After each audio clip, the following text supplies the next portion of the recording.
you really want to know something about a person, it's best to ask someone who truly knows them. We had a great time sitting down and interviewing Michael Jackson's nephew, Taj Jackson, along with our co-host Nahisha.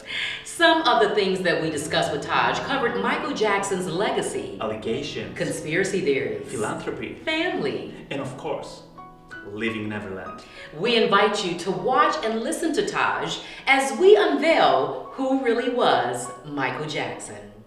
Thank you, first of all, for coming here and you want to talk with us, and it's very important. I would like to support that. Yes. I want to say that I watch your reality TV. I bought all the episodes and I watched it the other day. It was very interesting. No, first of all, because I saw your other side that I didn't see, and it was very, very educational for me, because you said in the first episode, I think, that you wanted to do a documentary about your family. Yeah. I'm Taj Jackson, and I'm the eldest of Tito's sons. As the older brother, I feel a ton of responsibility to stand up for the legacy. I've been thinking a lot about doing a documentary about my uncle. I don't like the way that the media is rewriting history. I feel like if I don't stand up for the legacy, who will? So the reason you want to do that because you feel that there was injustice in your family, and Yeah, I mean, I'm one of the oldest grandchildren. There's Stacy, who's 2 years older than me, but she's always been behind the scenes and stuff like that. But I don't know, for me, I just felt like I had spent the most time around the whole family, and at the same time, I was kind of used to the media with 3T and stuff like that, and I felt like that was kind of my calling, was to be someone that, you know, I'm one of those people that I can't stand injustice. Doesn't matter who it is. You know, it doesn't have to be just my uncle. You know, my Twitter's filled with stuff like that. It just bothers me more than anything. That and hypocrisy are the two things that are like, you know. And so for me, it was like, this is what I'm here for. This is what I'm supposed to be doing. I don't know. We've always been taught as a family to turn the other cheek. That was the problem with our family, is now we live in an age where you can't do that. You're quiet, then that means you're guilty, you know, or means you're hiding something. So it was really hard for our family to get on the same page of like, you have to fight this. You have to be outspoken. You know, probably 10 years ago when I started, I called a radio station one time, and I got a scolding from the family saying, no, don't, you know, you're not supposed to be doing this. And so when I did it for this stuff, I was kind of scared of like how we're, you know, but it's like, you have to do this. It's just change. And what was the reason you stopped then? Before? Yeah. Because the family, a lot of people thought it had gone away. You know, don't rattle it. And my whole thing was like, while everyone's celebrating Michael, the truth needs to come out, because that's the perfect time. Everyone's on the right page. I don't like playing defense. I like playing offense. Thank you. And that was the thing for me, was that, you know, no. And I actually, I can't disclose too much, but in 2009 when he passed, I pitched a documentary to people that could have made it happen, and that was their response, was like, we don't want to shake the hornet's nest. And now, 10 years later, I think they would have, you know, it blew up in their faces, but that's kind of what I was always pitching. Do you think it's the right moment now to do the It was always the right moment in 2009 to do that. But This Is It had come out, and so everyone was on that Michael high, and they were like, no, we don't want to talk about the negative stuff. I'm like, but that's always going to be around, because it's been decades of lies. And when there's decades of lies, it's just going to circle around again. Once it gets boring, you know, once they get all the positive stuff out, then they need the dirt. And I want to reiterate what we were saying off camera that I think is very important to be said, is that when you're Black in America, you're found not guilty, you're still guilty. Oh, 100%, you know, so that is a problem too. It's a stigma that's always going to stick with someone whom does not necessarily deserve it. You know, and furthermore now is not here to defend themselves. And you know, I use the example when I was speaking to you off camera. You know, you got a Kennedy, you find a dead girl, they say he's not guilty, and it's fine. When you're Black, you're guilty before proven innocent. Exactly, 100%. And that was the thing. That's what I knew, and that's why I was so aggressive of trying to get this documentary or get something out before, because I knew that it was just a matter of time. My uncle broke too many glass ceilings. He was too powerful. He was too much of a role model for the whole world. And, you know, that's threatening to a lot of people. And so I just knew Absolutely. as soon as something, and it's not a coincidence that this was his 10-year anniversary of Jackson, because there were tribute shows lined up. I had one lined up in terms of a tribute show for the whole family in terms of that. But that got killed once the Sundance thing was announced, like literally killed. And so it's not a coincidence to me that this stuff happened during this time period. So now that we're in we'll see 2019, what progress from that point to now, what progress are we making, you're making toward the documentary at this point? The interesting thing has been that I've had to go through this journey like everyone else has in terms of researching, and I knew by my gut and just spending like tens of thousands of hours with my uncle that I knew that he did not do this stuff. Just how he's interacted with me, and being a sexual abuse victim myself, on my mom's side of the family, it just never jived to me what they were claiming and how they were acting and the facts and all this stuff, which they had none of. Right. And so, and personally knowing Wade, it just was like, come on, man, And that kind of stuff bothers me, as I said. Injustice bothers me, and hypocrisy bothers me. And so they had privilege, in terms of Wade and James, they expected the world, I guess, in terms of that. And when the world didn't deliver for them, they went after my uncle. And like, you promised us this, and so we're going to take it no matter what. Anyway. Why is they not behind on that? I think that it's I don't really communicate with them very much. I don't have a bad relationship with them. I have a good relationship with them, but I don't have a great relationship with them. I'm just but at the same time, I think we have two different agendas. Yes. Their agenda is to make money for Prince Paris, BG, and my grandma. That's what their role is. My agenda is for my uncle's legacy. Right. And I'm not only talking music, I'm talking his humanitarianism and all that stuff, and that's the Jackson brand. So we have just two different agendas. Yeah. Why did you choose the GoFundMe method to provide for the documentary you're doing? Is it because they're sort of on a different agenda? Spending so much time with my uncle, there's not really anyone else I could have trusted to do this besides, like, I am the family member that does TV and film, so I was like, who else could? And then I was thinking, I'm the only one that does this as of now. My cousin Randy does it as well, and he's an incredible producer, but back then when I first started, he wasn't as where he is now.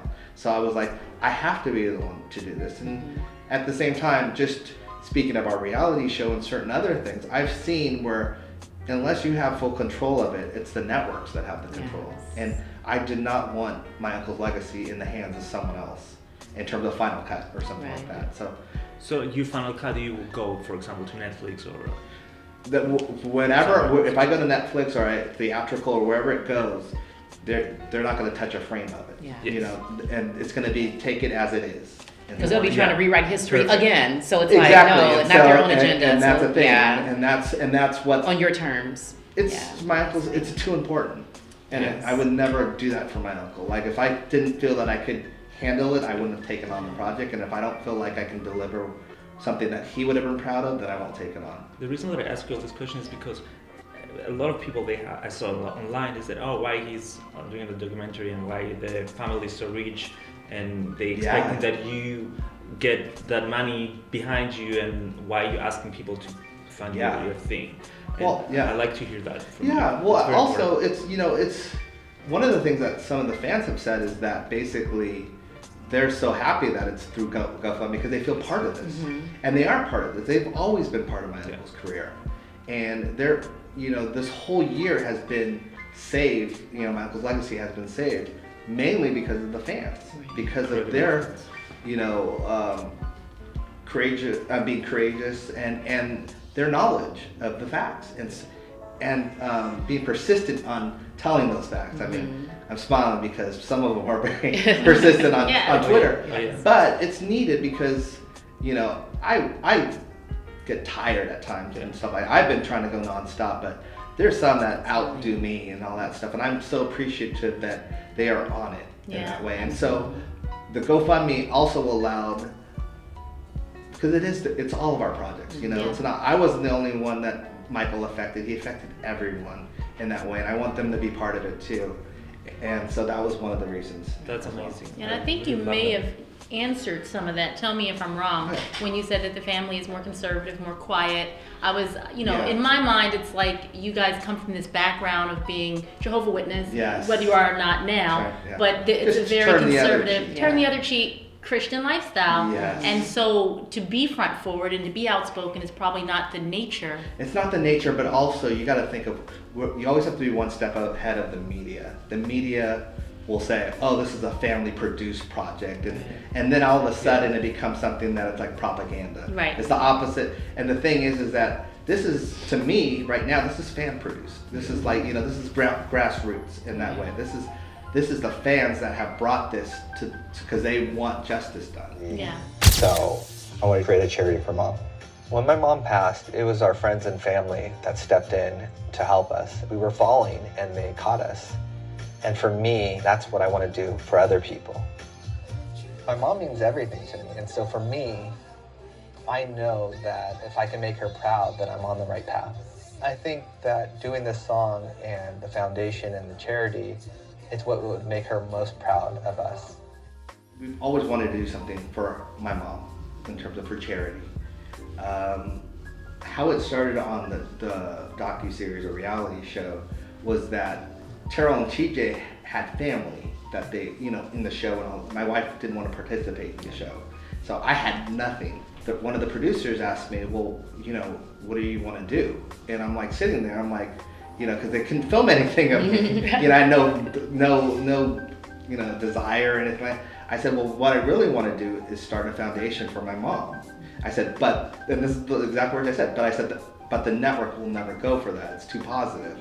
And so the producer, fought for it, and that's really how it became something, was because it was something that I've always wanted to do, but it seemed like a lot of work, but it also seemed like there's no way that this will happen on the show.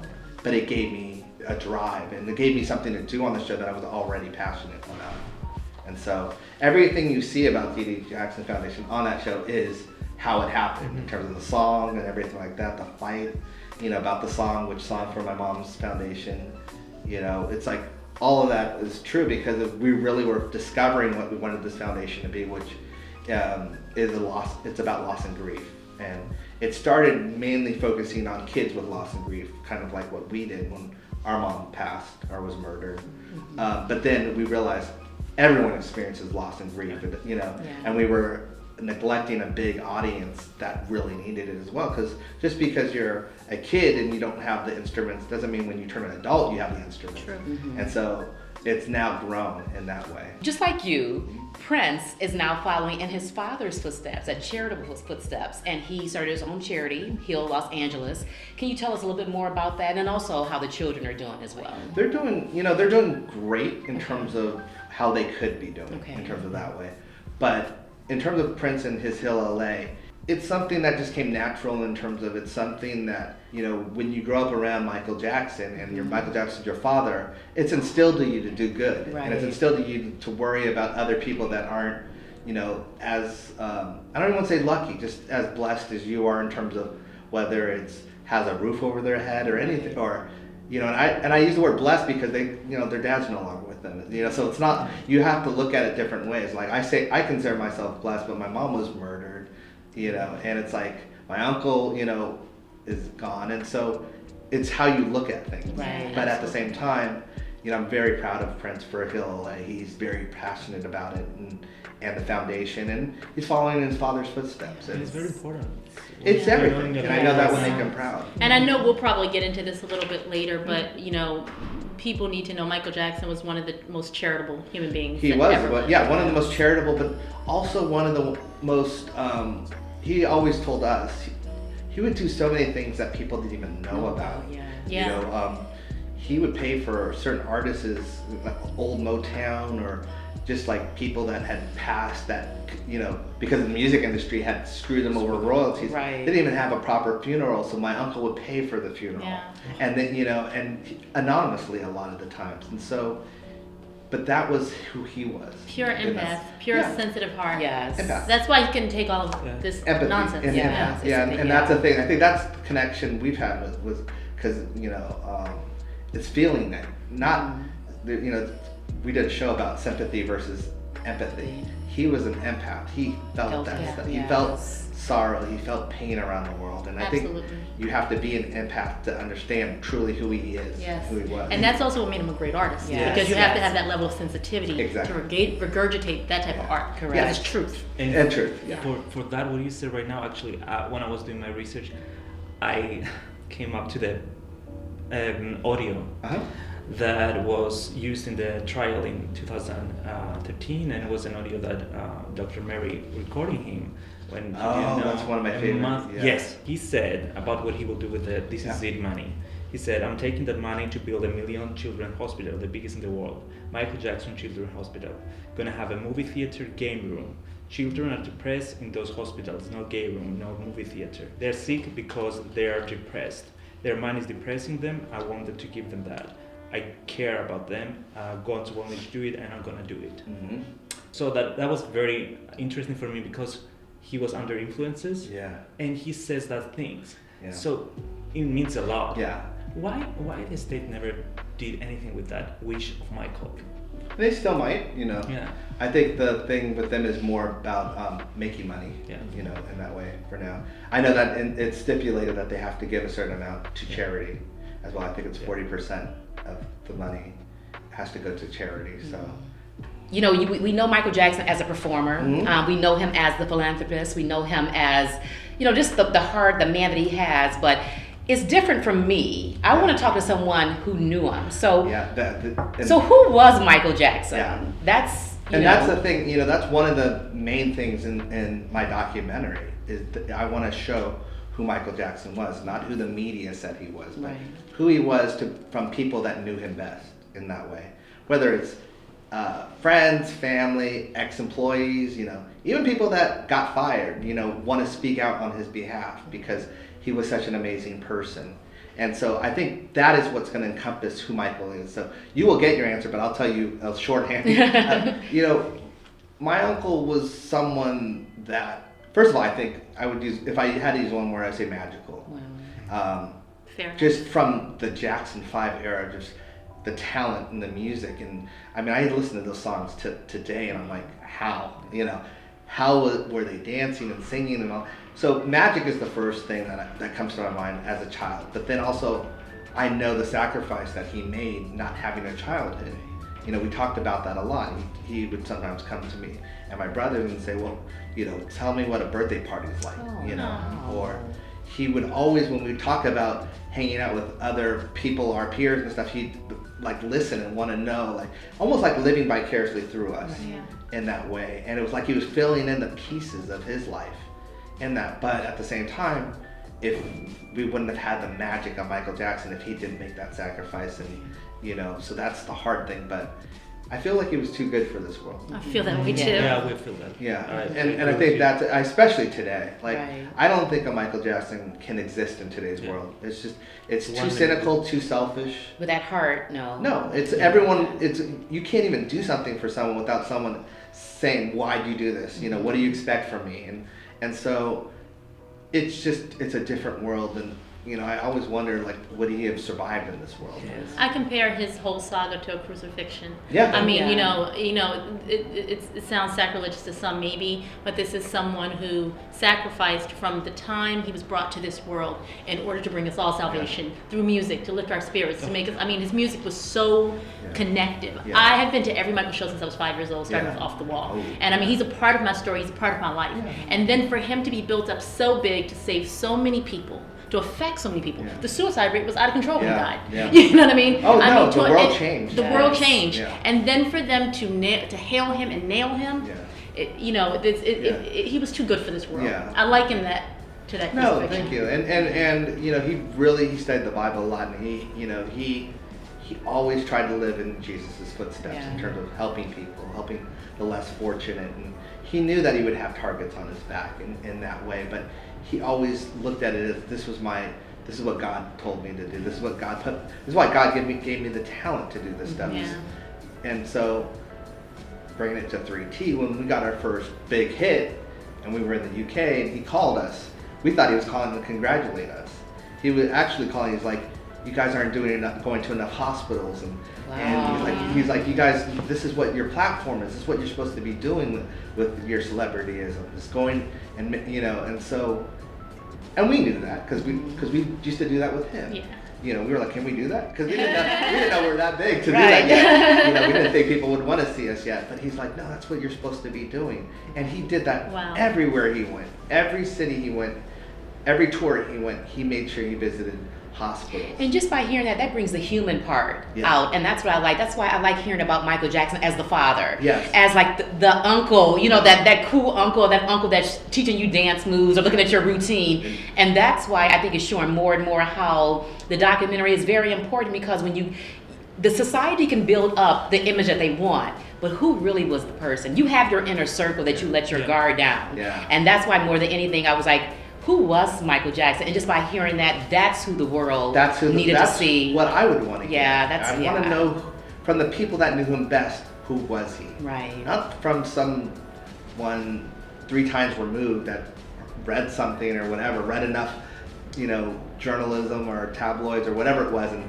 makes up what Right. they think he was. But really, who was he? I have a skin disorder that destroys the pigmentation of the skin. It's something that I cannot help. Okay, but when people make up stories that I don't want to be who I am, it hurts me. I'm a black American. I'm proud to be a black American. I am proud of my race. I am proud of who I am. I have a lot of pride in who I am and dignity. I'm going to say what we want to say to you as a group today, but I'm also going to just add a little personal perspective to it as well. Michael may have had his issues in terms of racial identification, because as black Americans we all do. Whether we're sitting there with hair weaves in our hair, or we're sitting there, talking about good hair, bad hair. Yeah. This has been a thing that's plagued black America. So he's no exemption to that rule, especially growing up in the spotlight, where he always had to be scrutinized by white America as well. So with that being said, when I've said to people about his skin, he says he has a skin disorder. Okay. When I've said to people that, they're like, we carved his nose, he does that. So I'm like, okay, you have green contact lenses and you have a weave, okay. You know what I mean? Yeah. We've all got that. Yeah. But here's my thing. He was very proud as a black American. Because what people did not consider so much, who put Naomi Campbell in her first major video? Who put Iman? Who painted these images of Africa? You know what I mean? There was so much that he did to take a stance for black heritage that people need to give credit to. Which is great that you say that. I mean, if you think of, 99%, I'm excluding the Lisa Marie one, obviously, Presley one, You Are Not Alone. But 99% of his videos, his main love interest was a black lady. Yes. A beautiful black lady. It was. And that's the thing, and because he knew that art would last forever Right. Yeah. in that way. And he always wanted to showcase the beauty of black women. And I think that says something, because it's like, that's who his ideal was in that way. Because music videos are always about ideals. In terms of that. And as you said, yes, Iman or Naomi Campbell, Liberian Girl, Thriller. Thriller. So he did one of his big duets with Saida Garrett, who was a great friend of his. Yes. Yes. She's incredible, by the way. She is. Yeah, I've talked to her a couple of times, but she's an amazing talent. She's the one that wrote Man in the Mirror. So for her, for me, like, Yes. got that. Yeah. Yes. And also stuff for injustice as well, Yes. like the police brutality. And Yes, Yeah. they don't care about us and all that stuff, and whether it was the Brazil version or the police prison one, or the prison one. He showcased the Rodney King beatings. Yes. Oh yeah, Yes. he's always been like that. But that's the thing. I'm happy that's in the videos and stuff like that. But he would tell us that all the time. Like he would tell us as 3T, like, being black, you're gonna have to work 3 times as hard to get half the credit. And he was right. Like, that's just how because they won't acknowledge it otherwise. And he said, watch, as soon as you guys come out, there's going to be all these other groups that are going to come out. And they did. That's when NSYNC and Backstreet Boys came to America, because we kind of let them know, oh, you can come. Because they were in Europe at that point, I shouldn't say trying, they were making it there. But then they came to America when we had our big hit. And same thing with Hanson. I have a question about that part that you said he was telling you about the video clips, how important it is to put that out there. So Emmett Till, I did a really big research about Emmett Till story and the family. Oh, wow. So I talked to them because I on Twitter, Yeah. I found a lot of things, and it's interesting for me. I never crossed my mind that this is, if it's true, tell me if it's true. So on the Ghost video clip. So about the mayor? Yes. I can't confirm or. He looks so much like It looks Strander. very much like it, so it wouldn't surprise me. Yeah. My uncle was very good with history, and he was very good with injustice as well. And so there's not a lot of happy accidents in certain things. So if it looks exactly like him, which it kind of did, then I would say that it probably was him. Yeah. Or was supposed to be about, this is the model of who we're supposed to, And the people that they don't know, that is the sheriff that was in the Emmett Till case, and he was very racist. And Yeah, it's not I don't think it's a coincidence. Right. But he never told us. Yeah. I have stories for days about how proud my uncle was. I mean, we saw it in news clips about how he always was proud. He was always a proud black man. Yeah. He always instilled in us, about that as well, and told us to learn history about that. And so, and you see it with Remember the Time when when he had the chance to put in Egyptians, Right. Who did he put in? And he, that is so my uncle. He's like, no, I'm gonna change. I'm gonna set it right. But if you really want to know about me, there's a song I wrote, which is the most honest song I've ever written. It's the most autobiographical song I've ever written. It's called Childhood. Have you seen my childhood? I'm searching for the world that I come from, 'cause I've been looking around in the lost and found of my heart. No one understands me. Before you judge me, try hard to love me. Look within your heart, then ask. Have you seen my childhood? So through your experience with your uncle, how do you think that he was able to compensate for not having that childhood, and how did he reconnect with his inner child? Well, the first thing, that song is, means a lot to us in that way. I remember when we were at Neverland when he played that song for us, before it even came out, because it was between that song and You Are Not Alone, which one was going to be the first single. And so we, that was the most, as you said, it was an autobiography. For me, I was like, this is the most honest thing you've ever written. And it explained him in a way that it's hard, that I hadn't heard him explain. And I don't know, I think that he compensated by just living vicariously through younger people like me and my brothers at the time and stuff like that. He just wanted to hear stories. He kind of wanted to feel what they were going through, their experience, and hope that it somehow magically, he gained it or whatever. And Neverland was built for, for two purposes: to keep the inner child in you, but also for, I would say, the less unfortunate ones as well, like the sick and all that stuff. Because he believed, and I do too, that it had a special, just when you laugh, there's a healing factor to that. When you're having fun, there's a healing factor to it. And so I know that that's what Neverland was for, was that healing factor. That's why he wanted to do the hospital, because he felt that it's important to have a gay room in the hospital. Yes. And all that things because to make them heal them. Yeah. It's depressed. They're depressing because they're sick. The power of laughter or comedy, or it's been proven that can help people. I felt that connection when I saw him. When you're on a ride or when you're playing games or eating candy or whatever, you forget that you're hopeless in some ways. You forget that it may not be your future may not be around. And I think that's the one thing that he wanted them to do, is to forget your pain and enjoy that moment. Enjoy that moment. Yeah. And I know that he did that with Ryan White, even with Gavin Arvizo. I've seen video of Gavin when he looked like he had 2 weeks to live. And I've seen footage of it. He had his hair out and everything. The thing with my uncle was he couldn't let people just, he felt it was his duty to step in and do something. I don't think he could have lived with himself if he ignored some, child's cry in that way. So let's talk a little bit about 93. Okay. Because it's, for me, when I was doing the research, I found it very interesting the time frame. Okay. You know, the early 93. Yeah. In the past month, I've gone from where is he to here he is again. But I must confess it feels good to be thought of as a person, not as a personality. I wasn't aware that the world thought I was so weird and bizarre. But when you grow up, as I did, in front of 100 million people since the age of 5, you're automatically different. My childhood was completely taken away from me. There was no Christmas, there was no birthdays. It was not a normal childhood, no normal pleasures of childhood. Those were exchanged for hard work, struggle, and pain.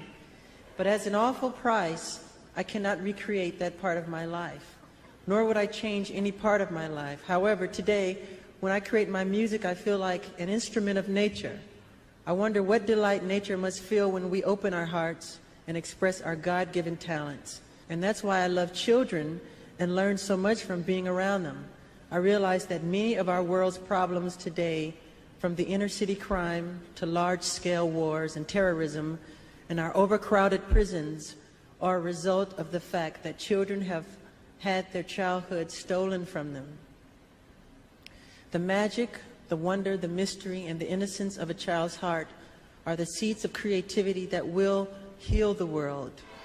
We stand together all around the world, joined in a common purpose to remake the planet into a haven of joy and understanding and goodness. No one should have to suffer, especially our children. I mean, people wonder why I always have children around, because I find the thing that I never had through them. You know, Disneyland, amusement parks, arcade games. I adore all that stuff, because when I was little, it was always work, work, work. So that's 93, square one. Yeah. Early 93, before the first allegation hit the door. And that's very interesting because it's his first interview after 14 years that he didn't speak publicly. He got that Grammy that he was speaking about children and how he believes about the children. Then he did the Super Bowl that was fantastic, and you know, all that great image of kids around him and all these things. And then a few months later is coming the first allegation. I don't know if it's considered. I think it's, we said in Greece, Achilles' heel. I feel that would expose himself at that time a lot, and that was something that I said, oh yeah. Yeah, let's go after that. Yeah. So let's talk a little bit about the first case. What happened in the first case exactly? Because it's a lot of information out there, and a lot of people get confused. It's a great documentary, Square One, that we all suggest to see. And, tell us a little bit about why he settled that case. Well, you know, I can only go off of what I know and what I don't know. I was around with my brothers when first allegations hit in August. I think there's stuff happening before that in terms of there's a phone call that, you know, that people now can look up and stuff like that, that I call the extortion, the beginning of the extortion. This man is going to be humiliated beyond belief. He will not believe it. He will not believe what's going to happen to him. Beyond his worst nightmares, I'll sell one more record. If I go through with this, I win big time. I will get everything I want. They will be destroyed forever. When someone's back is against the wall, which is what happened to my uncle, you know, it started in August. You know, I guess the news, the media got wind of it, and it was just constantly hammering him until January. And what a lot of people don't know is that the civil case was something that was going to go before the criminal case, which is not really allowed now in today's court system because it's unfair. You kind of get a playbook of what, you know, and so when we first saw my uncle in August, me and my brothers, because we flew up to visit him once the allegations hit. That's how close we were to him. They're like, you know, Evie sent us up. She's like, you have to be with your uncle because Where was he? The first place we went to was we saw the Thailand Bangkok show, but I think it was he was doing his Asian leg of the tour. I don't even know if we saw that show or if we just flew up and we missed the show, but we connected with him there. So it's like we went to Singapore, we went to a bunch of different places after that. But it was just really, he was really adamant. He's like, they're not doing this to me. You know, I know what they're trying to do. And when we left that leg, he wanted to fight it. There have been many disgusting statements made recently concerning allegations of improper conduct on my part. These statements about me are totally false. As I have maintained from the very beginning, I am hoping for a speedy end to this horrifying experience to which I have been subjected. I will say that I am particularly upset by the handling of this mass matter by the incredible, terrible mass media. At every opportunity, the media has dissected and manipulated these allegations to reach their own conclusions. I ask all of you to wait and hear the truth before you label or condemn me. Don't treat me like a criminal, because I am innocent. They served a search warrant on me which allowed them to view and photograph my body, including my penis, my buttocks, my lower torso, thighs, and any other area that they wanted. They were supposedly looking for any discoloration, spotting, blotches, or other evidence of a skin color disorder called vitiligo, which I have previously spoken about. It was the most humiliating ordeal of my life. But if this is what I have to endure to prove my innocence, my complete innocence, so be it. I am not guilty of these allegations, but if I am guilty of anything, it is of giving all that I have to give to help children all over the world. It is of loving children of all ages and races. It is of enjoying through them the childhood that I missed myself. If I am guilty of anything, it is of believing what God said about children. Suffer little children to come unto me, and forbid them not, for such is the kingdom of heaven. I am totally innocent of any wrongdoing, and I know these terrible allegations will all be proven false. So it was just weird for me that then, 6 months later, which is what happened, I hear about the settlement and whatever, but I didn't know the facts about the settlement until later on when I found out that basically if he hadn't settled, the civil case would have went first, which would have killed his whole thing, because he always thought the civil case was just money, but the criminal case was his life. Right. Yeah. And that's the thing. He's like, if that's all you want is money, then, but that never stopped them from testifying, which is what everyone always says. That's why I don't like to call it a settlement in that way, because there's nowhere in the settlement that said they could not testify.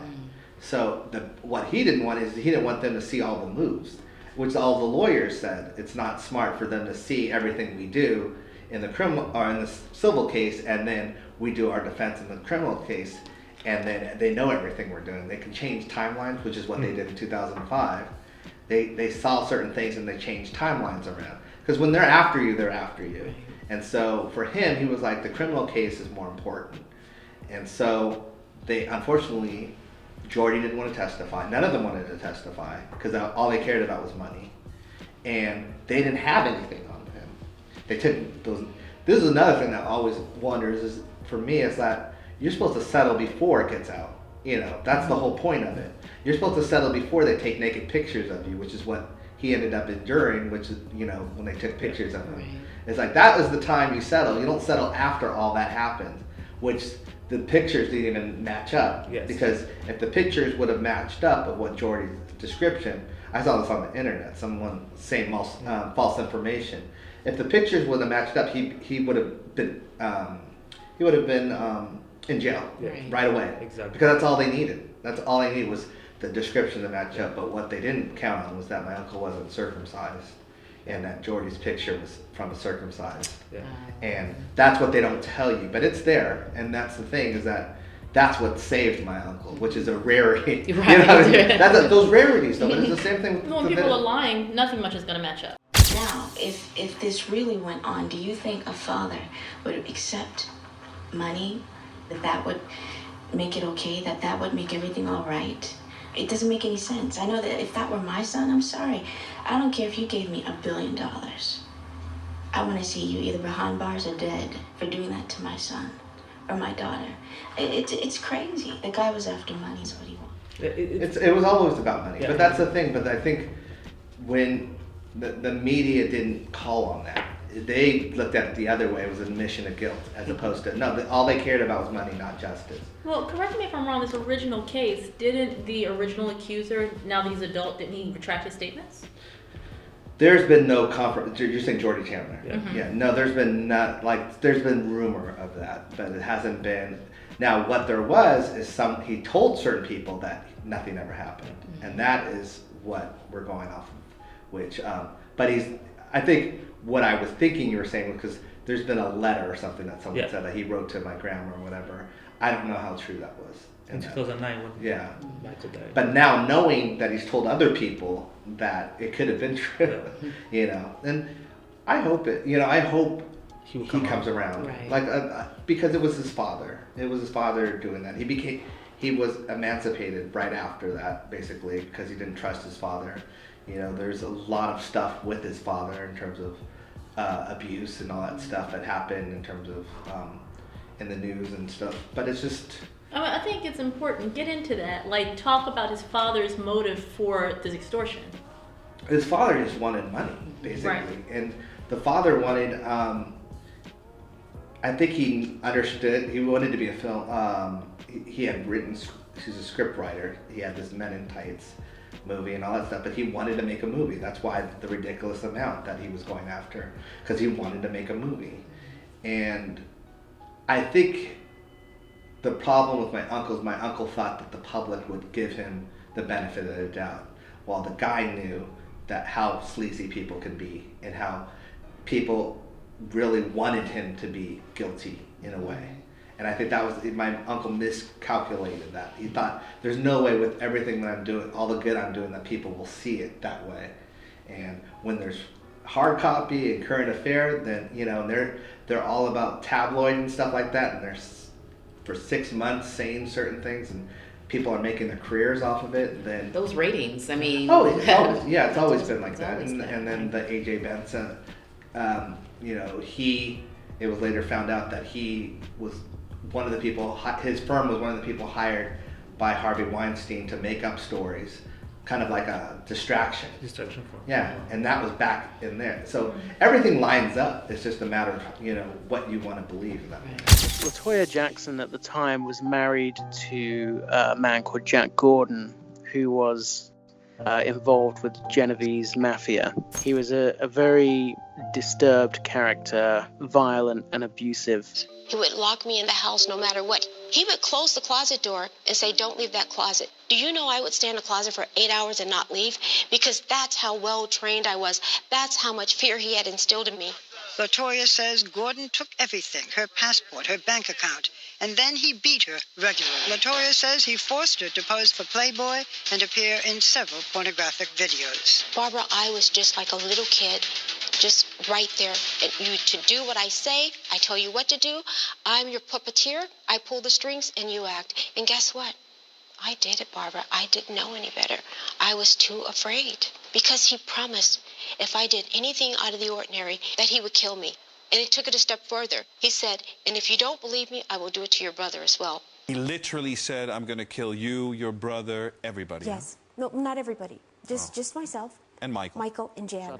LaToya, who had previously been speaking out in favor of Michael, suddenly U-turned and started selling interviews claiming that her brother, in fact, was guilty. During the time of your marriage, you accused Michael of being a pedophile. Yes. But I cannot, and I will not, be a silent collaborator of his crimes. Gordon gave me this piece of paper and he says, "Read this." He goes, "You better say this. You say this." Early '94, when LaToya appeared on an Australian TV show, and the host of the show realized that there was something wrong with the situation. He realized that all of the answers that LaToya was giving were being fed to her by somebody else, who he identified on the show as her husband, Jack Gordon. Well, Ms. Jackson carried on with that nonsense for about another 25 minutes, all the time being prompted by someone in the studio, but off camera. presumably her husband manager Jack Gordon. People like you will let this go on, and it's very, very who's wrong. talking to you in the background? I refuse to sit here and listen to you talk this way. I think it's wrong of you. Who's talking to you in the background? So I have nothing else to say to you whatsoever. And when he questioned her about it on the air, she just looked like a deer in the headlights and suddenly stood up and stormed off the show and wouldn't answer any more questions. I can't hear you, but I definitely want you to hear what I'm saying. Because you do have a serious problem, sir. Whatever it is, I don't know. But you do need to go see a psychiatrist. Goodbye. Her husband decided that there was a lot of money to be made from switching sides and saying that Michael was guilty, and indeed there was. Jack Gordon forced you to say that your brother was a pedophile. Did you think he was? No, I did not. The courts have proven that too as well. Why did Jack Gordon want you to say that your brother was a pedophile? He had this hatred towards my brother. Just to make things very clear, you recanted your accusation. Are you sure today that your brother never had any undue relationship with a child? Barbara, Michael is not. He is not. He is not a pedophile. No, he's not. It really breaks my heart when I see Latoya's videos online. Yeah. It's horrible that they use that videos from the past. And they don't. And he's a victim. She's a victim. She's a victim, and they don't use the other videos. You know. But that's just our family. Like that's just how it is with us. They cherry pick what they want to say or what they want to use, and I think that's one of the reasons why a lot of our family members are so scared to get on TV, simply because they'll use that one wrong word that you said, and they'll use that against you. I can tell you about my mom and my aunt Latoya were extremely close. I mean, our Latoya's first album was dedicated to Taj, Terrell, and TJ. So TJ's godmother is Latoya. So for us, it was the hardest thing to see this 180.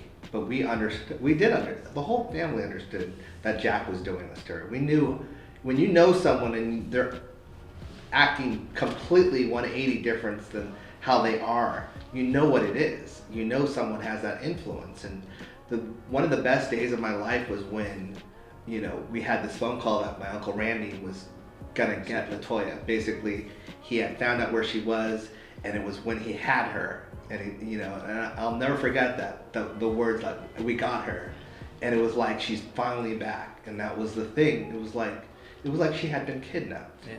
And people don't understand that because they don't understand, you know, to them, our family is not a family. We're just, you know, we're entertainment. And that was something that was really important to me in that way, was because I had a relationship with my Aunt Latoya, an incredible relationship, you know, with my brothers as well, in terms of this family dynamic. And it had been burst, you know, seeing her on, you know, on the cover of something, you know, Playboy or this or that, and you're like, that's not her, right.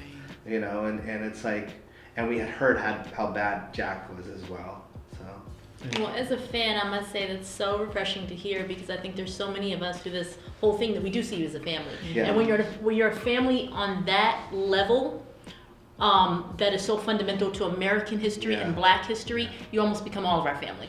Yeah. You know, yeah. And so in my mind, you're all my family. And with that being said, I was so mad at Latoya for years, you know, because I did not know this piece, and hearing you express it from a personal. I knew what it was, almost like a gun to your head. I knew what she was doing. I mean, there'd be times where she would call our house and then hang up, you know, in that way, and it's like, we understood. Save me. Yeah, basically. Right. But you know who never lost faith with my grandma, and that's the one thing I will say. Baby. She knew, and that was something that I just commend her strength, and you know, she's just an amazing woman, and I love her. And it's like she knew her daughter, and she knew and she wouldn't let anyone around her talk bad about Latoya. The worst things that were happening, she would not let anyone talk bad about Latoya while she was around. That's that motherly love. Yes. And it's good to hear from your point of view too, because being on the outside looking in, we always pass judgment. When you don't have all the cards stacked up, we just say what we would feel. Yes. But then when you hear from someone else, because you can be brainwashed, you can be to the point where you're fearing for your life, but we don't see other things that are working behind the scenes. And that's why I'm super careful to make opinions about other people's lives, because I don't, unless you know what they're going through or what what is around them or what's controlling them or doing this. It's like, unless you're in their shoes and firsthand, it's like, it's not always what it seems. And because of our lives, I'd feel like a hypocrite if I jumped onto someone and condemn them and then presume them innocent or whatever it was, because I'm not at that position to do that, because I know the other side. Yeah. Yeah, Latoya's case is really sensitive, and she's really victim actually. Yeah, and they don't take it seriously. Well, our family can't be victims. That's the problem, because they spun the narrative so many years and decades that we do the victimizing. We're not the victims, and we've always been the victims. Do you think she needs to come out again and tell her story now with the Leaving Neverland? Because they really using her videos right now. But the thing is, internet is full. The internet is full of it, but she's already done it many times. Like I saw 3 different time periods where she had said the same thing. She did a reality. She did a reality show, and on her reality show she went through hell because we see how she was feeling about dating again and everything. She wrote a book. It's like, it's all there. It's like the thing is, the people just don't want to accept that thing. So, I mean, I think she can, but then at the same time, will people accept it now? It's like the same. Let's talk about conspiracy theories. Yeah. In my Sony catalog is all the Beatles music, all of Little Richard's music. I own Sly and the Family Stone. I own such a volume of I own Elvis, so many Elvis songs, and it's a huge catalog. It's very valuable. It's worth a lot of money, and there is a big fight going on right now as we speak about that. Now, I can't say whether or not. I can't comment on it, because there's a lot of conspiracy. I'll say there's a lot of conspiracy going on as we speak. Michael was very suspicious of many people who had crossed his path. He felt people were after his catalog. He felt the media wanted to make a fortune on watching him be destroyed and carted off to prison. He was suspicious of many people who had crossed his path. I don't want to give a bunch of names. Michael told me that they were going to murder him. He was afraid. He was afraid for his life. The people that were involved in his life, the people that were controlling him. He asked me to come upstairs, and he grabbed me and started crying, said, "Please don't leave me. They're trying to kill me." And so the next day after we left court, I said, "I need to take you to a hospital." He said, No, they'll kill me. He's told me several times that he felt that people wanted him gone, wanted him dead. He would always say that. Just some of the mean, evil, vicious people didn't want him around for some reason. They're greedy, that's what it is. He felt that that someone was going to try and kill him to get a hold of his catalog and his estate. So he actually gave you names? He did, and I would like not to say them, but he expressed to me his concern over his life. Why he was feeling this way? It's interesting because I went through a lot of emotions just watching that. In terms of when you're younger, you don't think of the world like that.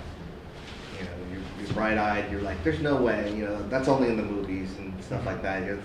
My uncle is being paranoid that people don't do that. But as I got older, I started realizing, yes, people do that, and they do it for a lot less. And he would tell us all the time that people were trying to kill him for his publishing. That was something that was a constant thing throughout our lives. That publishing was almost like it was tied to him in a way that it was a target. It was a target because he was someone that owned this big catalog that was worth a lot of money. And I think that's, Sam Cooke got, killed for his publishing basically because he did, it's like they do that because it's control and it makes billions of dollars. I mean, the publishing that my uncle had was worth billions and billions of dollars. And so for me, if I would have, it's not that I would have changed anything by listening, because I always assured him like, no, but he was, I do believe in a way he was right in that way. I can't prove anything or whatever, but I don't believe that this was an accident. Yes. I believe, the first thing when he passed and he was, murdered, I looked under my car because I was like, did I know too much? You know, being someone that knew, you know, things, and I had been in charge of his storage. I had seen him a couple times in Vegas, and my name was on the storage. So I was like, you know, now my head's going, is this going to be like where they're going to start wiping out people that are close to him? And it's just scary because then you hear stories and you hear people that, you know, all of a sudden commit suicide, you know, like Peter Lopez, which I don't truly believe, you know, as well. And so it is kind of scary in that way. But I don't think it's only the 2009 that is the death of Michael Jackson. It's a lot of deaths of Michael Jackson through the years. There's a lot that's of real death. But yes, that's the physical death. Yeah. But yes, in terms of, I mean, I think as soon as he got the catalog, you know, they had been stabbing him in the back slowly, you know, and whether it was in his face or whether it was kill his character, kill his reputation, kill his legacy. So they were already they were slow already death. slow death. Yeah, exactly. One of the other conspiracies, this I think is very interesting. We could easily go into Universal and buy. We would own Jaws, E.T., Close Encounters, you know, all the classics from Universal. Own all of that stuff. And that will allow us to do a channel. Part of the Marvel channel can be not only the Marvel characters, but Marvel films, like the catalog. We could do anything we want, from restaurants to retail, theme parks. He then wanted to buy Marvel. He said, well, then I'll buy Marvel. I don't know what happened. I mean, obviously he didn't buy Marvel, but he wanted to very much. Well, it's very interesting because it's 2002, and it's, so we know it's like a few months before the second allegation. So it's very interesting that he want to buy Marvel, and Marvel is now the biggest thing in the world, and he had that idea like, how many years? 17 years ago? Yeah. Me and my brothers were at Neverland when he told us that he wanted to buy Marvel. And he had all these Marvel characters, he had all these Marvel cards and action figures, and he was determined to buy Marvel. And I don't know what happened. I don't know the business, but I do know that did not happen. Do you think it's racial? I think my uncle was someone that, they don't let you get that big unless you sell something of your soul or something in that way. And my uncle wasn't willing to do that. And Hollywood's a certain way where they don't let you get, to that platform unless you're willing to do something for them. And because I remember when my uncle was with Spielberg and they were going to do the DreamWorks thing before it became DreamWorks. And that fell apart, and all of a sudden my uncle's out and someone else is in, and I still don't. They stole the logo, in my opinion, because it looks exactly like the DreamWorks logo. Looks exactly like the Neverland logo. I was always thinking about that. Well, it's my uncle. We were in Vegas when my uncle told us he's like I'm doing something with Spielberg, and it's going to be and he was explaining exactly what DreamWorks turned out to be. He's explaining what it is, and he's showing us the whole layout of it. And then all of a sudden, he's out, and then I don't know which one was in, so I'm not going to say which, but someone else is in his place. Yeah. And so, but that always happened with my uncle. My uncle was someone that had the vision, and then someone would steal the vision and take credit for it. The publishing rights to the Beatles' music changed hands several times as their value continued to escalate. Then there was a chance where I could have bought it. I felt very embarrassed buying them myself because they're Lennon-McCartneys. I wouldn't have liked to just own them myself. I felt bad about that.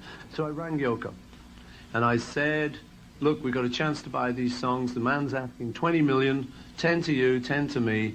Should we do it? It looks like maybe we should do this.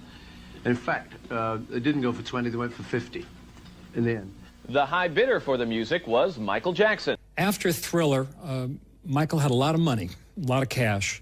So Michael asked me to call Paul McCartney and Yoko Ono, his good friends. He did not want to bid against them. And I spoke with Yoko, and I said, Yoko, are you bidding on this catalog? And she said, no, we'd be thrilled if Michael could get it rather than some big corporation. I spoke to Paul McCartney's lawyer, who said they were not bidding. So we went out. It took us a year to close that deal. It wasn't easy. There was a lot of competition. Well, I remember when he accomplished the purchase of the Beatles catalog, I remember how that didn't resonate so well with Paul McCartney. Yes. You know, and I remember that I remember everyone feeling like it was racial. Yeah. Oh, yeah. You know, it was similar to, you know, Bill Cosby at the time trying to get NBC. It's like, we can sell it, we don't want you to have it. Well, the funny thing was that Paul had told him about how he owned some of Ray Charles's catalog. Yeah, and they were friends. Yeah. So it's like it was okay for Paul to own Ray Charles's catalog, but not okay for the other way around. Yeah, and that's the thing. But that's, you know, at the same time, there's been stories that my uncle did, you know, there's some that say he outbid Paul. There's some that say that Paul was never involved in the auction, that he had gone to Yoko and Yoko gave him permission to do it. So there's all these different stories. I don't know what's true or what's not true of it, but I do know that it was between my uncle and it wasn't Paul that was the second person. It wasn't like my uncle outbid Paul. There was someone else that I don't even think he outbid him. I think the guy just liked my uncle, was a fan of my uncle. So he went with my uncle as opposed to the other person that had outbid my uncle. Which is even more reason, you know, as to why he would have not been such a fan of Michael having the catalog. I remember that. I think that just stung him. You know, it's like someone that, like, you know, it's like now, you know, it's a pride thing, I would assume, you know, in that way, because it's now someone that can tell you what to do in a way, or have control of something that, you know, if he wants your song in a car commercial, now you have to. Well, I mean, wouldn't you almost think that you'd prefer that to be a friend, if anyone? I mean, you don't think any of that could have been You're racial? thinking too nicely. You're thinking too. You know, you're going in with a nice thought that, you know, those kind of people are very businessy in that way. You know, there's you know, my uncle gave Little Richard back his catalog. You know, did he? Yeah, he purchased it and gave it back to him, and so. My uncle did do things like that. That's beautiful. But that's what but you're also thinking about other people that don't do that. You Right. know, that just try and suck up everyone's catalog, and then it's a power thing. Throughout the years, black artists have been taken advantage of completely. And it's time now that we have to put a stop to this incredible injustice. People from James Brown to Sammy Davis Jr., some of the real pioneers that inspired me to be the entertainer that I am. These artists are always on tour because if they stopped touring, they would totally go broken. It's been, the record companies really, really do conspire against their artists. They steal, they cheat, they do whatever they can, especially the black artists. Tommy Mottola. Tommy Mottola is the president of the record division. He is a mean, he's a racist, and he's very, very, very devilish. Do you think because he was against Sony and Mottola, that also a big part of the trial in 2005, or because of the time? It's a time frame. There's a lot with the time frame. I think the thing with my uncle is that when you're as big as he is, there's a lot of people that could be targets, or you could be targets for a lot of people. So it's hard to pinpoint, you know, without evidence, it's hard to pinpoint one person or one entity or one company. But yeah, there's timelines and stuff like that. It's timelines, and then I think at the same time he was filming with Erasure documentary, so it's a lot of interesting. There's things. a lot of I mean, if you want to, you can link things together. Yeah, it's a theory because that's what the theory is, but it's important. It's important to hear that theories because you understand that person. Maybe it's not what they try to tell you that it is. It's what they try to put. The problem with me is I would love to say theories, but then the media would love for me to say theories because then it's like, oh, he doesn't, you know, he's just putting theories out there. Right. No, it's the timeline. Let's watch the timeline. I've studied all this. But like you said off camera before we started, you say what you know. Right. I say what I know smart in that way because then I don't get caught up in stuff like that. I can tell you that my uncle had a horrible relationship at the end with Sony, and they were out for his blood in that way, and they've always been for his catalog. So nothing surprises me. Let's be real.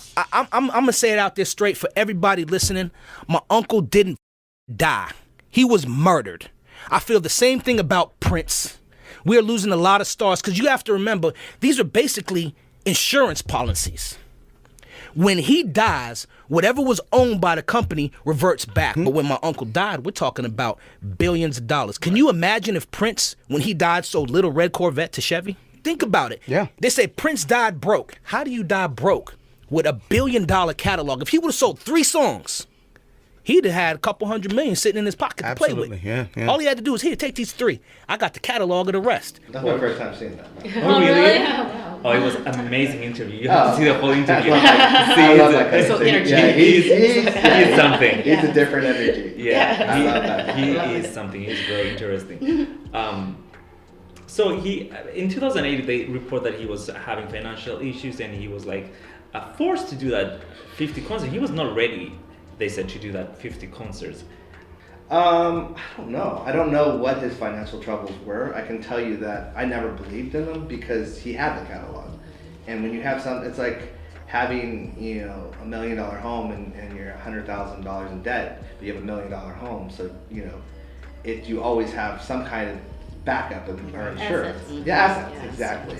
And my uncle had, besides the catalog, he had many assets in that way.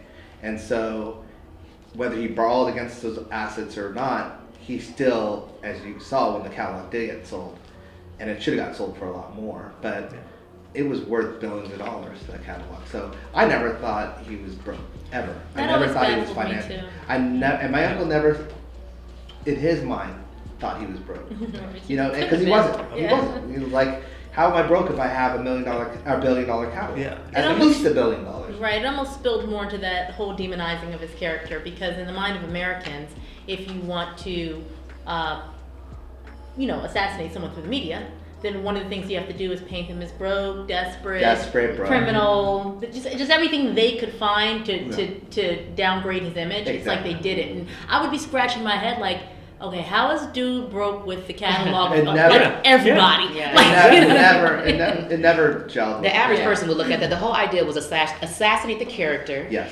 And then you can take, because when you look at the timeline, the whole idea they wanted to take the voice. Every time he was an advocate, every time he stood up and said something, especially when it came to black people, if you just look at the timeline and when he stood up, then it was another allegation. We want to take away your voice. We don't want you to say anything because remember, as people, we've always done that. When Rosa Parks refused to sit down, we got up. And what happened is when you have someone in that position with that platform that says, you guys, listen, this is what's going on, then we listen and we tune in. But if I can take and suppress that voice, then I can take and oppress people. That image. Or take that image and I can oppress. Because then we won't follow. We won't believe what you're saying.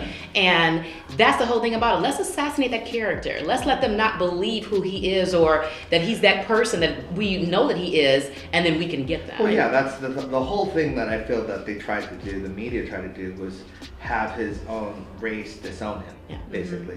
Because he was someone that stood as a symbol of breaking down barriers or trying to fight for his race. And so that's the ultimate thing, is to, with the vitiligo, he's not proud of his race, and but being a broke child molester sellout will definitely dent your credibility, and that's the thing. That was the agenda. And that was the agenda. And what I always get upset about is they use the word broke, but they don't tell you about him donating all this money to charity, because then all of a sudden it doesn't seem broke. It seems like selfless. If you hear he owed $300 million, in debt or whatever, but you hear that he gave $300 million to charity over his lifetime, that's not the story. Now, all of a sudden, so he basically, that's why he's in debt, because he gave a lot of his money to charity. But see, they don't tell you that. They don't want to tell you that because they don't want you to. They want you to think he's a monster as opposed to someone that gave. Right. And sitting on billions of dollars worth of assets, they just don't want you to know how powerful he really was. No, because then you might listen to him. Yeah, exactly. Let's watch a little bit about Leaving Neverland, the extortion. Wade Robson and James Safechuck both swore under oath that Michael Jackson did nothing inappropriate to them. Then, in a failed effort to get rich, they changed their stories to seek a huge, multi-million-dollar monetary payday in lawsuits against Jackson's estate and companies. Their lawsuits against the Jackson estate have been dismissed not once, but twice. Nonetheless, they are pending on appeal, so Robson and Safechuck are still holding out hope for a big jackpot, and hope this one-sided hit piece leads them to their pot of gold. just two accusers who have admitted lying in the past and changed their stories a number of times. So the entire film rests on their word and nothing else. You're going to be mentioning Michael Jackson, though. Don't you have some obligation to get in touch with the people who have his interests, even though he's not here, obviously? Because you're saying and you're repeating some pretty extraordinary things. Don't you have an obligation to talk to the family, even if you claim this isn't about him? Well, what does the family know about the sexual abuse that happened? Do you think they know about the sexual abuse? But when you're doing it, this is a documentary, it is, say, yeah. right? So when you're doing a documentary, don't you have an obligation to at least ask the question? Because you don't know what the answers to questions are until you ask them. Yeah, interesting stuff there, right? Yeah. So what you were just saying about being very one-sided. Yeah. You don't even want to ask the family because you don't even want to hear Yeah, their you side. don't, because then if you ask them, then they can say, we told him what, but Yeah. he didn't include it. This is what he told us, and so that is the spirit of that documentary. So let's talk about it. Let's talk about Neverland. Let's be fair to both sides, because you obviously didn't get your chance with this. If Dan Reed was to come to you or any member of the Jackson family during the filming of that documentary, what are a few of the major things that you would have spoken to him about? I would have definitely mentioned that about the memorial, that I was the one that got Wade into the memorial, and what how much Wade wanted to get into the memorial, and how he wanted his whole family there, basically. For that, I would explain that I know Wade. I was there during the trial when the day before Wade, I was there the whole trial. So the day before Wade testified, the day during when he testified, and the day he left, I was there. I'm one of the few people that have seen Wade's interaction with Michael Jackson, old Wade's interaction with Michael Jackson, and I can tell you through the lenses of someone that has been abused, that's not how you act around someone that's supposedly your abuser. Later on, it was told that Wade wanted to get married at Neverland that year. So it's ridiculous. You don't, at a place that you're supposedly abused, that you have trauma, this is where you want to get married. And so a lot of the stuff of Leaving Neverland, it's common sense that has to be thrown out the window in that way. And that's what the mainstream media is doing, is they're suppressing that. They're not letting the public know that side of that. Just like the Wade wanting to get married. It was one day, I think it was in a magazine, and it never got circulated. But then here comes a rumor about something said something, and Michael Jackson, and it's everywhere in the world because it's negative. And so on that, do you think that there was a bigger agenda behind this production, this documentary you put I think it's twofold. I think Dan Reed just wanted to make a name. I mean, so many people have made a name off of smearing my uncle's name. Mm-hmm. So I think he was doing it pure out of ego. I think Wade was doing it and James doing it for financial reasons, because they had this court case and they were hoping that the public opinion, us winning public opinion, then they'll be forced to settle with us. Since Leaving Neverland was released, numerous errors, misrepresentations, omissions, and outright falsehoods have been identified in the film. Leaving Neverland is a film that has been shown to include provable lies, conflicting accounts, contradictions, staged reshoots, faked scenes, reconstructed memories, critical information omitted, manipulated news clips, discredited source material, and key motives ignored.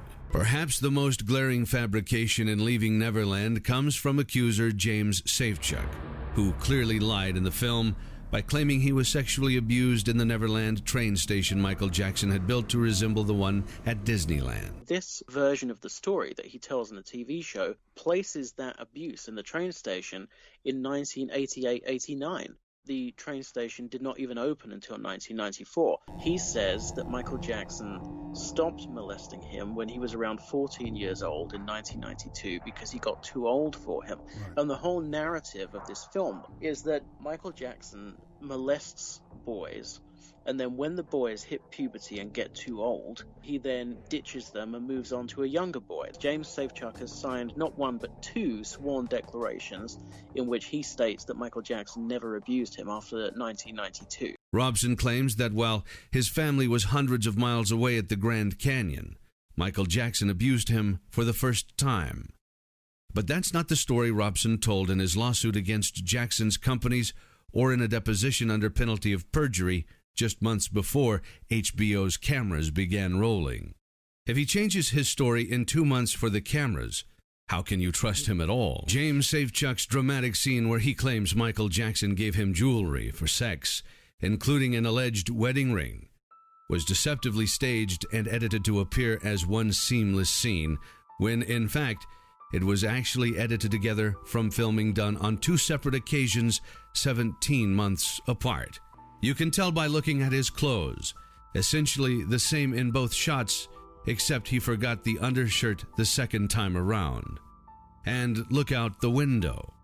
Clearly different seasons, with the plants trimmed in one shot, but not the other. Can viewers trust deceptive editing? Now, your relationship with Wade isn't mentioned in the film. I'm not surprised. It completely discredits what he's saying. He's saying that he was in a relationship with my uncle, that they were in love and that they were having a relationship, if you will. He's saying that my uncle kept him from women, which is not true. We were just talking about how my uncle put us together.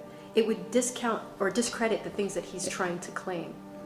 And I find it fascinating that he thinks he's able to just erase 10 years of his life. Yeah. He was very, very strong in his defense of Michael Jackson. He told me in no uncertain terms he had not been molested, he had not been abused, and that these claims were ridiculous. I mean, this man was so strongly supportive of Michael Jackson, so powerful in his defense of Michael Jackson, that it just shocks me that he's changed his story in recent years. I just can't get over it. Mesereau also says Wade Robson's claim in Leaving Neverland that he was subpoenaed and forced to testify in the 2005 trial is simply not true. So does defense investigator Scott Ross. As far as making anybody testify, I would love for Wade Robson to show me the subpoena he never got. Robson's description of Neverland as an adult was nothing like the House of Horrors he now claims it was. Wade asked if he and his fiancée could be married there while Michael was on trial. Turned down because it was such an inappropriate request at the time. And Robson even shot a short film at Neverland with his wife, and in the credits, thanks Michael Jackson for letting him use his sacred land. My story of abuse and its effects will make me relatable/relevant. Right. The last sentence of that note said, "It's time for me to get mine." What do you think he meant by, "It's time for me to get mine"? I think he meant just what he's doing now. He has always been a bit of an opportunist, and he gets it. I'm going to say, I feel comfortable saying this, he gets this from his mother, and he knows how to position himself into different situations that will benefit him in a financial way. Leaving Neverland never mentions that Wade Robson literally begged to get a position working with Cirque du Soleil on the Michael Jackson 1 show in Las Vegas, a job that he badly wanted prior to suing Michael's estate. I always wanted to do this MJ show badly. He then goes on in this email to say, "I know that I am meant to do this show. I am passionate to do this show. I want to make it amazing for me, for you, for Cirque, and of course, for Michael." I'm starting on Cirque du Soleil Michael Jackson show, which is exciting and terrifying all at the same time because it's such a huge responsibility. The minute he did not get MJ1, he all of a sudden starts writing a book on the down low. No one wanted to buy the book, and then all of a sudden he comes up with these allegations. I was in London. Yeah, you were in London. Yeah. We watched all these clips, and why do you think the media refused to report all this? I mean, you saw so much information, and you don't see anything. Half. I can't put them all. It's so many. It's so many out there. Well, Brandy was someone that they just hid, in terms of that. As much as that was the one thing where I saw the power of the media. Ignore Brandy. Someone that I've seen them with other people. It's like they would have gotten the ex-girlfriend or the girl, in that way. But because it was Brandy Jackson, it was pro-Michael. It's like, no, we're going to ignore her and we're not going to let her tell her story. I mean, when she's someone that was dating someone that is pretending to be abused during a certain time period, and she's dating that person in that time period, I think her words are very important witness, in that way. And that is what bothers me, is that they actively, even behind the scenes, did not want Brandy to be seen. Thank God she gave so many interviews. She did, but it was, they were on YouTube and stuff like that. Network-wise, I can tell you there was a lot working behind the scenes that they did not want Brandy on. Brandy's name was mentioned many times and given opportunities And they said no to Brandy. The Gayle King one, Brandy's name was mentioned and was given the opportunity. Brandy was ready to do it. They said no.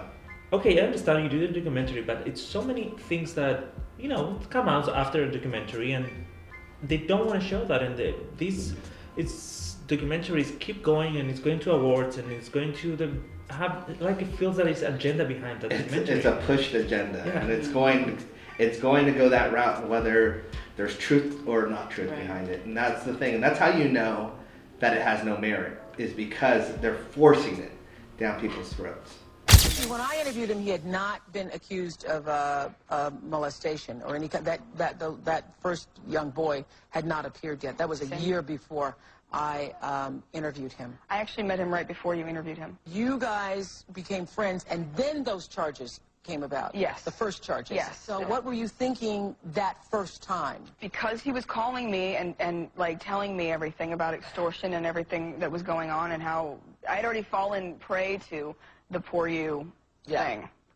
Even though it's an uncomfortable subject, but when you were on the show the first time, I think I asked you this, whether you had ever seen any inappropriate behavior between Michael Jackson and young children. Mm-hmm.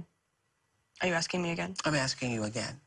The answer is absolutely not in any way. Mm-hmm. I did not see anything like that. So by 2005, I think when he was on trial for the second charge, your feelings at that time were what? Did he ever talk to you about it? He was calling me about it, and I said, please keep your head together, please. If this goes to trial, please hold it together. And he said, what are you talking about? What do you mean? And he said, you mean drugs? I said, yes. I didn't see Michael that I knew in that Martin Bashir interview. He was high as a kite from what I saw. The shocking things, he said some pretty shocking things in that Martin Bashir interview, particularly about how he felt it was okay to sleep with young children. I think he said that stuff sometimes to be defiant. Mm-hmm. I don't feel like he had a straight head during those things. And I think that they were edited in a very, very manipulative, nasty way. So you never saw anything, and to this day, you don't believe that any of those charges were true? I can tell you, I never saw anything like that. In 2005, Michael Jackson stood trial, accused of molesting a 13-year-old boy. After 5 months, Michael was found not guilty on all counts. I didn't feel something was right. Something felt very wrong with me. So you were thinking that the verdict was going to be something else? No, it just so happened that night he had to be taken to the hospital, so I think that's what it was. I didn't feel good. You didn't feel good? Yeah, I didn't feel very well. And I think that's what it was. I was feeling him at that moment. So did you ever, for one instant, ever think that there was a possibility that he could be guilty of molesting a child? No, I never thought, because I knew he wouldn't. He loved children, and he was around children all the time, and that's the only way that these people, the ones out there that did it, they know who they are. I'm not calling any names. They know who they are. Mm-hmm. That's the only way they can make people believe that he did something, because he was around those children all the time. And Michael would always say, Mother, why are they accusing me of something I love the most? I'd rather slit my own wrist than to hurt a child. He would always say that. Do you feel that Oprah, because she said it was a victim as well of sexual abuse, that she was tending to not believe that your uncle was innocent? It feels like that for me when I watched the video. I don't know. Like she's leading, she's trying to lead. It's like she never trusts the information that he's innocent. It feels like Well, always she has the question because she was a victim as well. Yeah, well, I think it is her job to ask in a way, but I think at the same time she didn't trust the answers. You know, you have the people closest to him that never for once believed it because it's not true in that way. And I think that's the thing, is that no one hesitated. No one said, well, you know, there was this time, or, you know, no one believes it because that wasn't in my uncle's system. That wasn't him. And you can't make something be something that they're not in that way. And so I just think it's hard for her to fathom that, because my uncle is someone that is, you know, I don't know. I always say it's a reflection of people. You know, people that believe he could have done it are people that probably have issues themselves that they look at life that way. In that way, I look at things half full in a way, and I appreciate innocence, and I appreciate light and truth and all that stuff. So I look at things through that lens, and that's a thing in terms of it. I do believe someone can be that good of a person because I witnessed it in that way. So I think certain people, I won't mention their name, but I think certain people, they think, well, how could you do all this stuff for people and not expect something back? Because that's in them. They have that. You know, they're doing things for ulterior motives. What do you think is the best way that she could handle that special? Which one? The special that she did after Leaving Neverland. Oh, I think, well, first of all, she should have, out of respect, asked one of our family members, since she has all of our numbers. I mean, you know, she supposedly was so close to Janet, but just like the Leaving Neverland thing, it came as a surprise. And I think that's something that is not fair to do. Also, she stacked the deck by having survivors there in the audience, hundreds of survivors there. So I think the agenda was already set in a way. It wasn't set as in a way of, let's be fair, let's try and find the truth. It was, no, this is the truth that I'm gonna say it is, in that way. And I think it backfired. At the very end, it did backfire because a lot of people, she lost credibility. Do you think that now that, because everything, the facts are out and we know a lot of other information that we didn't know back in March, so she can go back and say something, or do you have any hope on that? Not unless she's forced to, because I think there's certain people that will apologize, as I said, and there's certain people that will be quiet and hope that it goes away and pull videos and pull things, you know, from the internet, you know, and that's their way of saying, distancing themselves. But I think she knows the truth now. I think she's someone that she feels she doesn't need to say it. Do you think she caused a lot of more harm because she did the special after? I do think that in America she caused more harm because a lot of Americans trust her and believe in her, and you know she stands for something. But I don't think worldwide she doesn't yield that same power, and that's why things were different worldwide than they were in America. Because worldwide people study, they list that, you know, I would say worldwide they got the notes ahead of time in terms of what to look out for, and a lot of it didn't pass the sniff test. But see, Americans, they got Leaving Neverland and then the special right after, so they didn't even have time to digest. It was more like, no, this is what I'm going to tell you, this is what happened, this is the truth, and you're going to accept it. It didn't allow that pause. It went straight from Leaving Neverland to, okay, we're going to dissect this, and I'm going to tell you what it is now. And so we didn't get that pause in America as the rest of the world did in that way. And then we didn't, the softball questions that were launched to Dan Reed and Wade and James, the rest of the world were a lot, with Dan Reed at least, questioned him. At least just said, well, don't you think this or that, as we saw with the CBS thing, which thankfully he asked that as well. But it's like, just don't blindly believe anything. I have conversations many times about it, and some abuse victims themselves, they truly believe that documentary. What was the reason you feel that they connected with that documentary so much? Because it's from a script. Literally, if I outline something and like, here's what I felt in my abuse and all that stuff, and you followed that, it's gonna ring true because it has merit in there. It doesn't mean it happened to that person or whatever. In terms of just like actors go through things and they read scripts of like, oh, your brother was just murdered and this is what this is the character, and then all they have to do is pull from, they usually visit murder victims or whatever, or go off of something else, and then that's what they go off of. They play the emotional strings. They know which ones to play. And that's why. And then they disregard everything else, but then they know the ones, we all have pressure points. You all have pressure points, and especially if one thing rings true, then you're thinking everything's true. Right. And that's a thing, and so that's all that mattered, was that certain things rang true. And it would only ring true because they were using certain trigger words. Right. And so, and you know, I like to be open-minded to both sides. I really do. But I've already seen these cases and the evidence presented. All this other stuff is media propaganda. So I wasn't interested. And James' whole thing with the train state. The thing with James, I never believed him from the beginning in that way because he's someone that looks like he's acting to me. Like I'm a director, so Wade looks like a liar. James looks like an actor to me, and I can tell when, I didn't need to see his hand shaking for the ring scenario. That was the worst part of the documentary. That he was a phony. I saw it way before that. He looks like someone that is used to getting away with stuff, and he was 1 second away from a smirk every time, in my opinion. But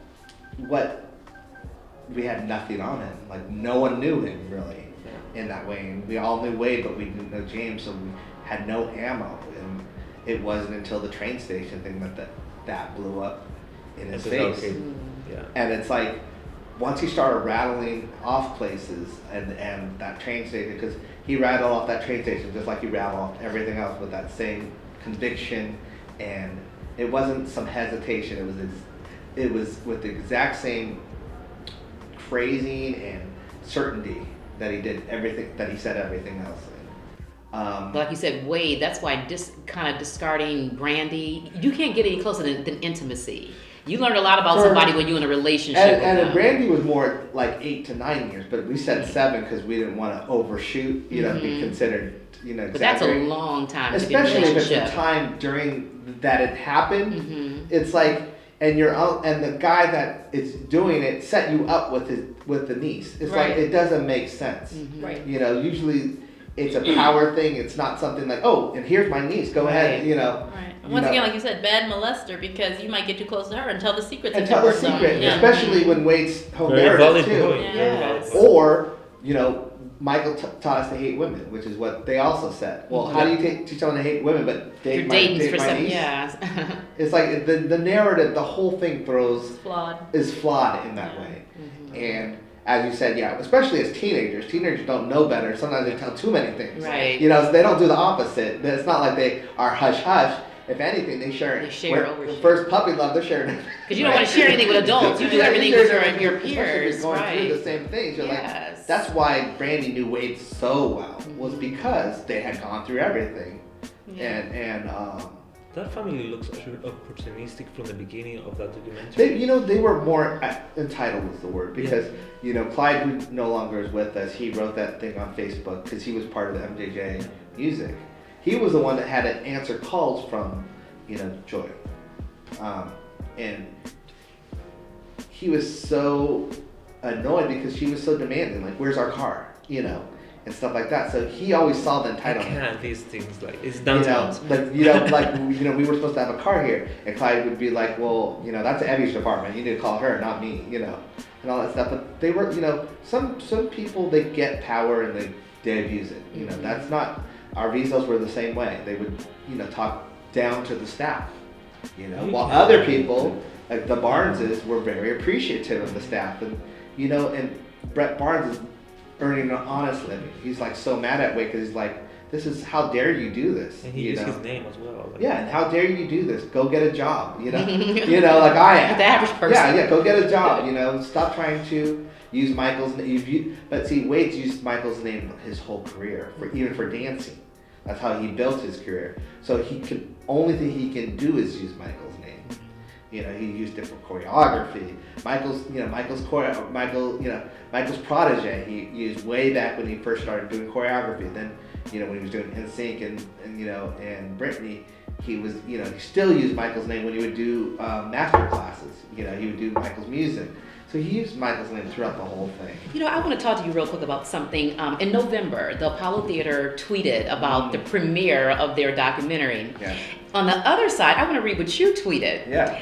You said, "How dare you erase Black music history? Where is the Jackson 5? The group you helped launch on your stage.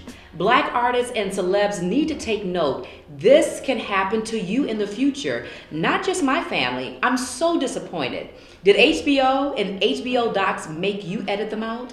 And so what did you feel about that? I mean, because when you think about 1967, they won Amateur Night. So you're talking about over 50 years of history.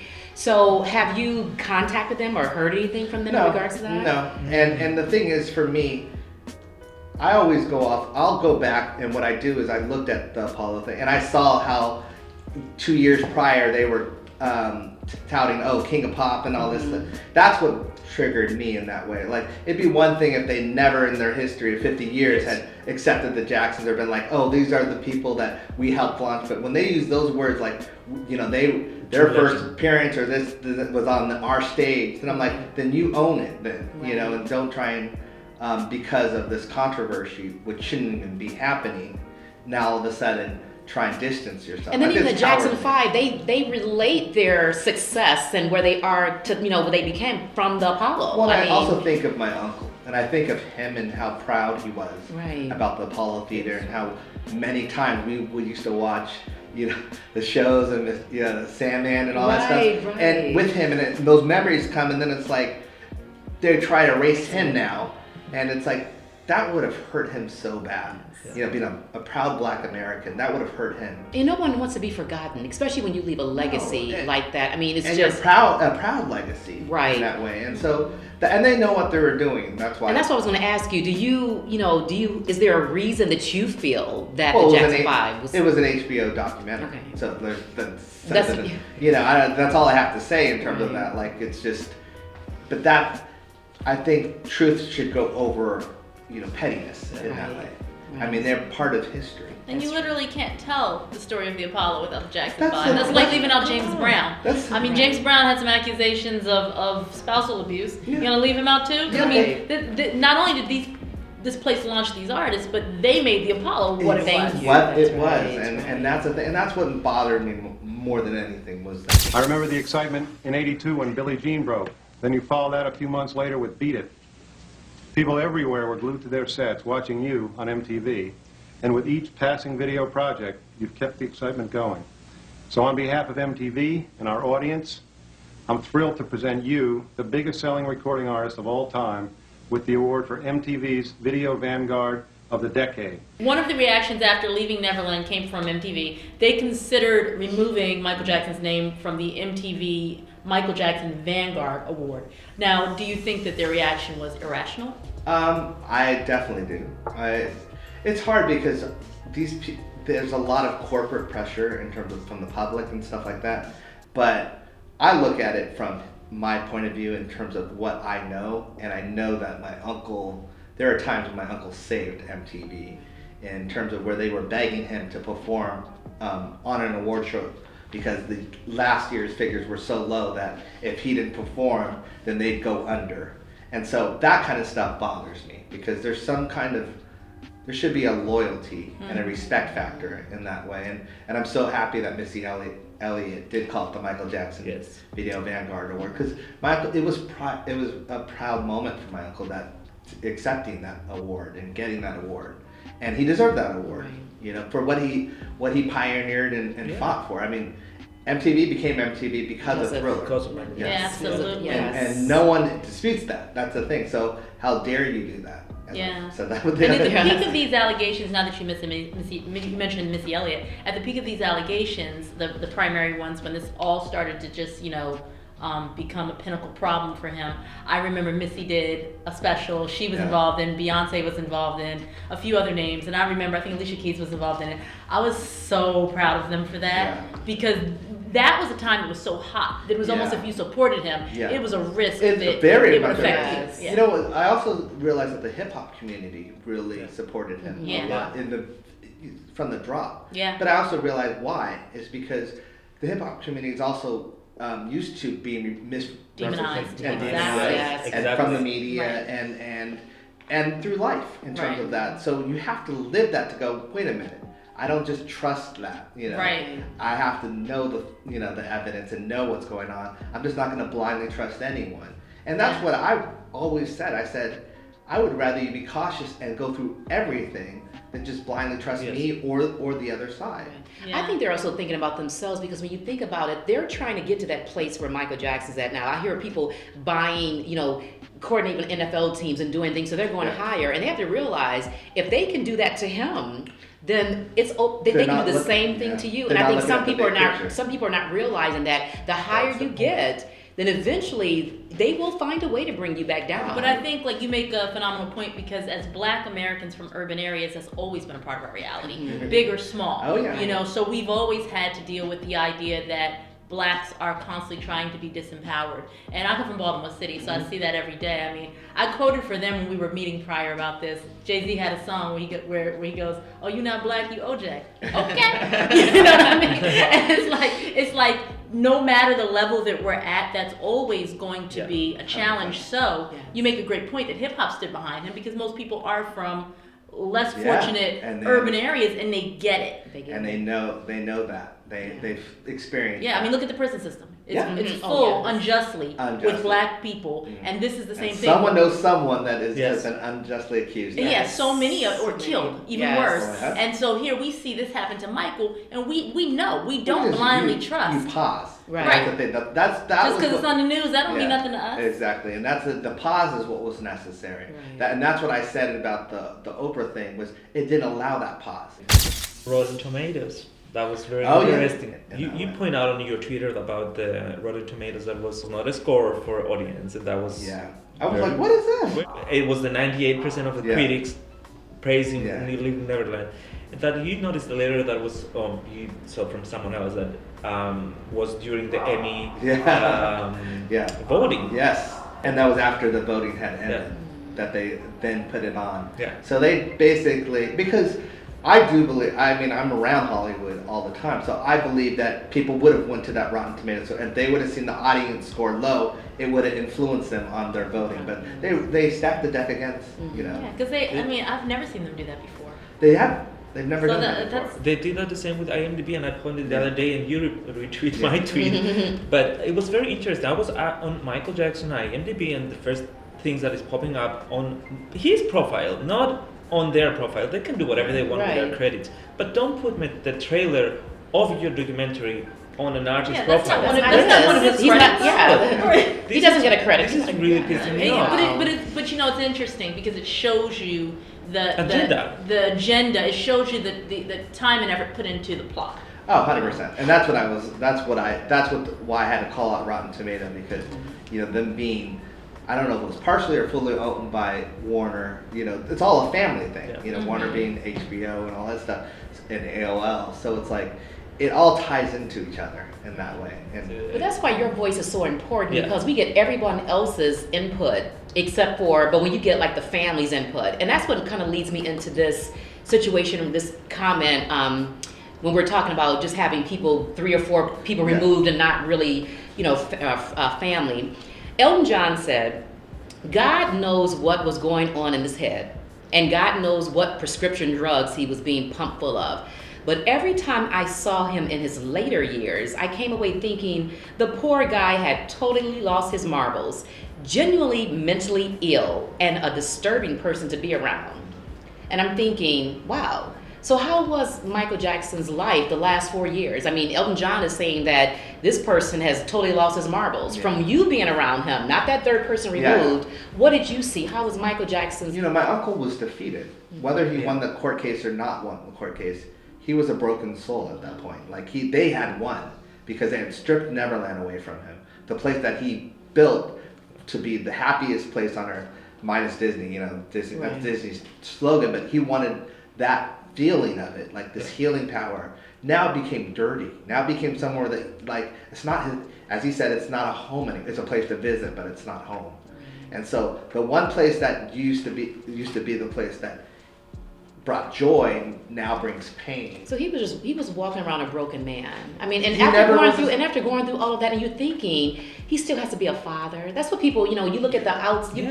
It's so much still going on, so he still has to, you know, put on that brave face, you know, because everybody, when you're like that person that everyone looks to, a lot of times they can't see you in that vulnerable place, and so he has to still keep that face forward. I think my uncle, although he won the case, he was still a prisoner. You know, he just was a prisoner walking around. He knows how many people found him guilty, and furthermore, one of his biggest passions in life was to help and save children. You turn that against him, of all people. Of all people. You know, but not only that's pure murder. You show the people that did not support you. Right. The ones that, imagine you going through something and all your friends that you think are your friends, and only 2 of them show up out of 20.